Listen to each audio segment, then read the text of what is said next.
से नमाज की शुरुआत करते हैं या सूरह फातिहा की शुरुआत करते हैं या किसी भी इबादत की शुरुआत करते हैं तो हम पढ़ते हैं बिस्मिल्लाह अर्रहमान अर्रहीम। जब अल्लाह ने ही ये अल कुरान लिखी है तो वो क्यों बोल रहा है ये बात?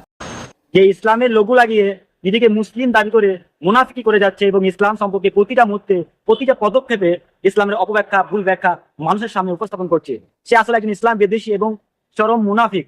এ বলছে আমরা প্রতিটা মুহূর্তে প্রতিটা কাজের শুরুতে বিসমিল্লাহির রহমানির রহিম পড়ি, তাহলে আমরা যে কোনো কাজের শুরুতে এবং যে কোনো ইবাদতের ক্ষেত্রে আমরা বিসমিল্লাহির রহমানির রহিম পড়ি, তাহলে আল্লাহ যদি কোরআন লেখে তাহলে সে কেন নিজে বলছে বিসমিল্লাহির রহমানির রহিম? তো জাহেল, তার ইসলাম সম্পর্কে কোনো জ্ঞান নেই, সে প্রতিটা মুহূর্তে ইসলামের অপব্যাখ্যা ভুল ব্যাখ্যা করেই চলেছে।